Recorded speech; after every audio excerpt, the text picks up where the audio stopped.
Welcome back. Azim, let's talk about a third habit from the Corporate Sufi philosophy, goal setting. As a leader, goal setting seems to be the only measurement criteria.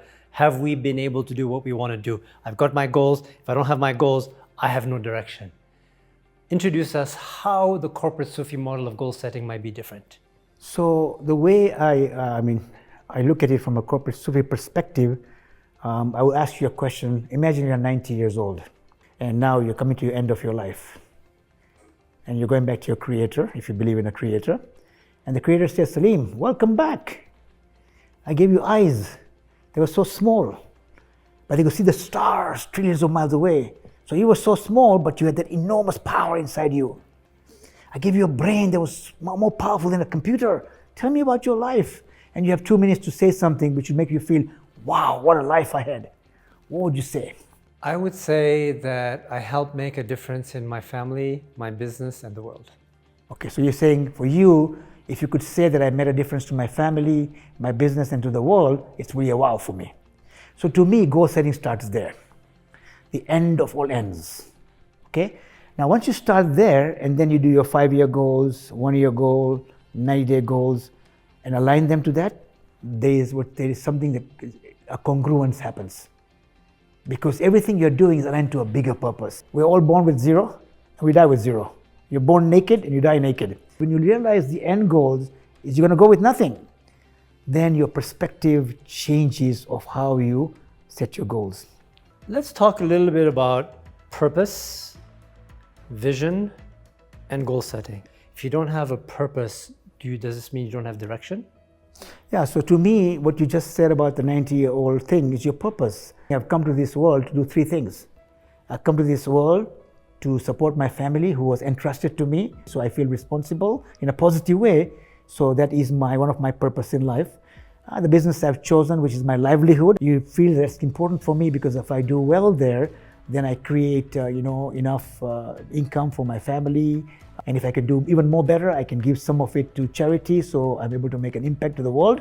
And throughout my life, I'm always looking at how I can make an impact to the world beyond my family and beyond my business. In terms of vision, I think, vision is where you want to achieve. Helen Keller, who was blind and deaf and mute most of her life, was once asked, what is more tragic than blindness?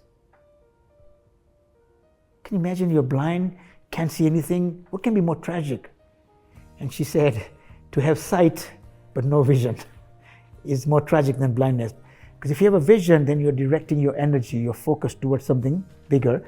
And especially if your vision is aligned to your purpose, that's magical. And then you set goals which are aligned to your vision and your purpose. And then there is the congruence, harmony, integrity, where the magic happens. And that's where when you live every day in that kind of mode, then it's powerful.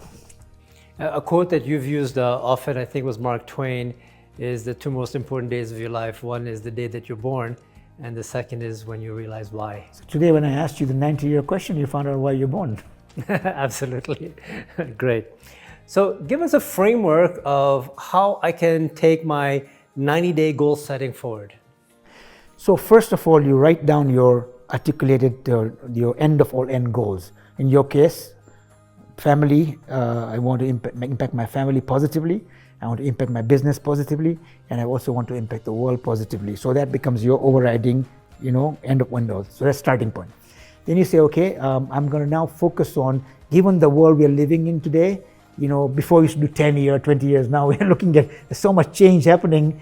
So you say 5 year, 1 year, 90 days. Set a goal on your work, on your lifelong learning, on your finance, on your family, on your health and your spirituality. You take this piece of paper and you set your 3 priorities daily, personal and business around this.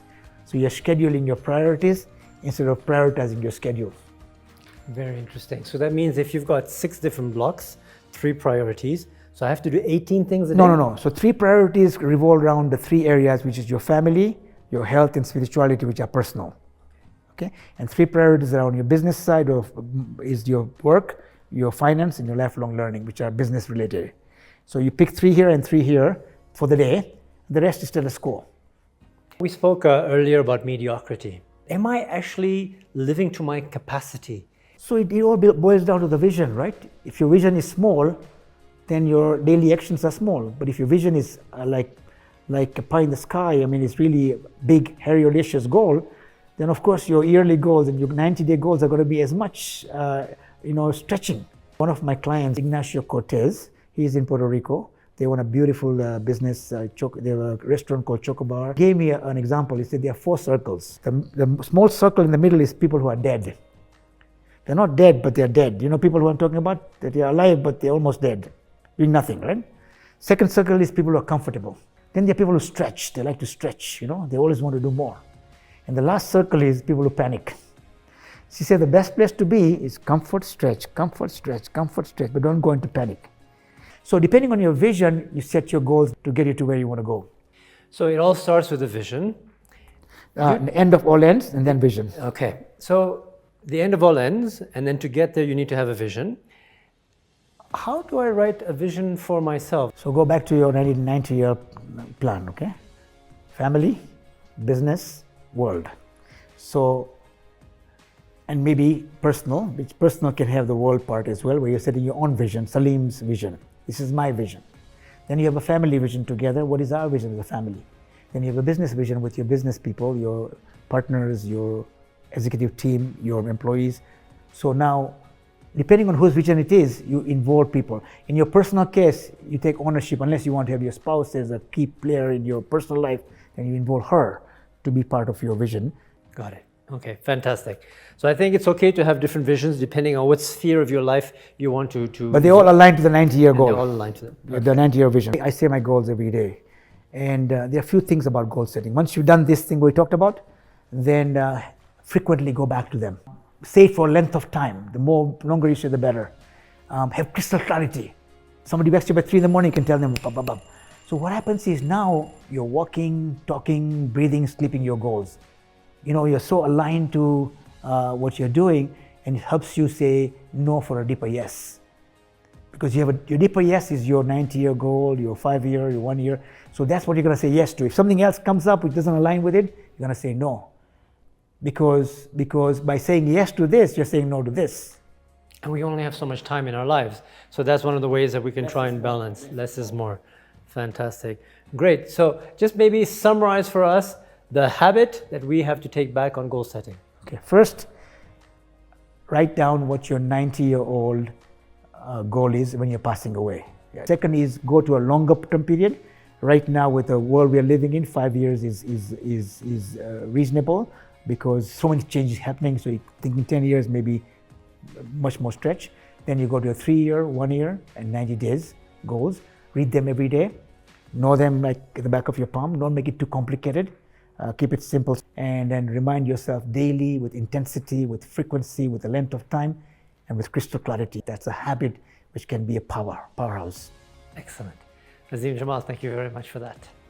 So I hope you benefited from the 7 habits we've talked about with Salim and myself, and they are life-changing habits, and if you implement in your life, it can be a huge benefit for you. It's been a huge benefit for me.